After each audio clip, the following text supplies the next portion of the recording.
Akwụkwọ nke abụọ nke ndị eze isi nke asatọ.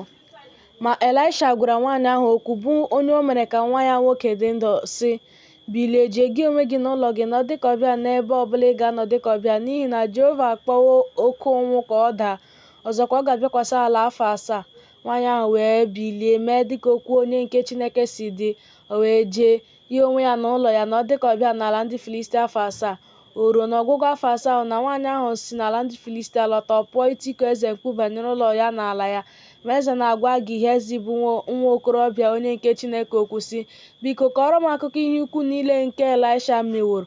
O ruo na mgbe ya onwe ya na-akọrọ eze otu o mere ka onye nwụrụ anwụ dị ndụ ọzọ, lee, nwaanyị ahụ onye o mere ka nwa ya nwoke dị ndụ ọzọ na-etiku eze mkpu banyere ụlọ ya, banyekwara ala ya. Gehazi wee sị, "Onye nwe m eze, nke a bụ nwaanyị ahụ, nke a bụkwa nwa ya nwoke onye Elisha mere ka ọ dị ndụ ọzọ." Eze wee jụọ nwaanyị ahụ, o wee kọrọ ya akụkọ ahụ. Eze wee nye ya otu onye na-ejere ya ozi, si nyeghachi ihe niile o nwere na ihe omume niile nke ubi site n'ụbọchị ọ hapụrụ ala ya wee ruo ugbu a. Elisha wee bịaruo Damaskọs, ma Ben-Hadad bụ eze Siria na-arịa ọrịa, wee gosi ya, sị, "Onye nke Chineke abịawo n'ebe." Eze wee sị Hazael, "Were onyinye nata ihe ọma n'aka gị, jee zute onye nke Chineke, jụọ Jehova ase site n'aka ya, sị, m ga-adịrị ndụ n'ọrịa nke a?" Hazael wee jee izute ya, were onyinye nata ihe ọma n'aka ya, bụ ezi ihe niile nke Damaskọs ibu ọgụ kamel 2 ga-ebu. O wee bịa guzo n'ihu ya, sị, "Nwa gị bụ Ben-Hadad eze Siria eziwo m ịbịakwute gị, sị m ga-adịrị n'ọrịa nke a?" Elisha wee sị ya, "Jee sị ya, ị ghaghị ịdịrị ndụ, ma Jehova emewo ka m hụ na ọ ghaghị ịnwụ." O wee legide ya anya, chee ya ihu ruo mgbe ihere mere ya. Onye nke Chineke wee kwaa akwa. Hazael wee sị, "Gịnị mere onye nwe m na-akwa akwa?" Ọ sị, "N'ihi na amawo m ihe ọjọọ nke ị ga-eme ụmụ Izrel. Ị ga-esi ebe niile ha ewusiri ike ọkụ, ị ga-ewerekwa mma agha gbuo ụmụ okorobịa ha, ị ga-atụpịakwa ụmụ ha na-aṅụ ara, ị ga-agbawa ndị inyom ha dị ime afọ."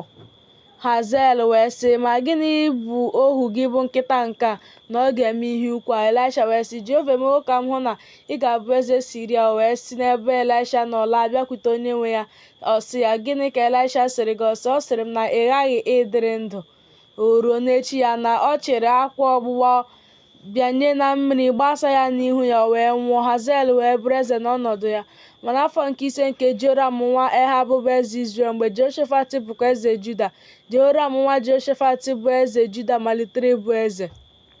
Ọgụ afọ na 12 ka ọ gbara mgbe ọ malitere ịbụ eze. O wee bụrụ eze afọ 8 na Jerusalem. O ji ije n'ụzọ ndị eze Izrel dịka ụlọ Ehab mere, n'ihi na ọ bụ nwaanyị Ehab ka ọ nwere na nwunye.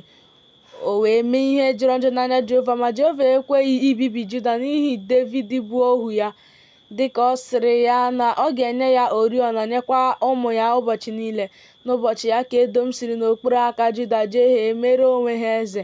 Joram wee gabigara Uzaya ya na ụgbọala ya niile. O ruo na o biliri n'abalị tigbuo Edom ndị na-agba ya gburugburu, ha na ndị isi ụgbọala ndị ahụ wee gbalaga n'ụlọ ikwu ha. Edom wee si n'okpuru aka Juda jehie ruo taa. Mgbe ahụ ka Libna jehiere n'otu mgbe ahụ. Ma okwu Joram niile nke fọdụrụ na ihe niile o mere, edeghị ihe ahụ n'akwụkwọ ihe e mere n'ụbọchị nke ndị eze Juda. Joram wee so nna ya ha dina n'ọnwụ, lie ya n'ebe e liri nna ya ha n'obodo Devid. Ahazaya bụ nwa ya wee bụrụ eze n'ọnọdụ ya. N'afọ nke 12 nke Joram nwa Ehab bụ eze Izrel, ka Ahazaya nwa Jehoram bụ eze Juda malitere ịbụ eze. Ọgụ afọ na 2 ka Ahazaya gbara mgbe ọ malitere ịbụ eze. O wee bụrụ eze afọ 3 na Jerusalem. Ma aha nne ya bụ Atalaya nwa Omri bụ eze Izrel. O wee ji ije n'ụzọ ụlọ Ahab, ma ihe jọrọ njọ n'anya Jehova dịka ụlọ Ahab mere, n'ihi na nwa ụlọ Ahab ka ọ bụ. O wee soro Joram nwa Ahab ibuso Hazael bụ eze Siria agha na Ramọt Gilead. Ndị Siria wee tigbuo Joram. Eze bụ Joram wee lọta ka a gwọọ ya n'ime Jezreel na ntigbu ndị Siria tigburu ya na Rema, mgbe ọ na-ebuso Hazael bụ eze Siria agha. Ahazaya nwa Jehoram bụ eze Juda wee rịda ịhụ Joram nwa Ehab n'ime Jezreel, n'ihi na ọ na-arịa ọrịa.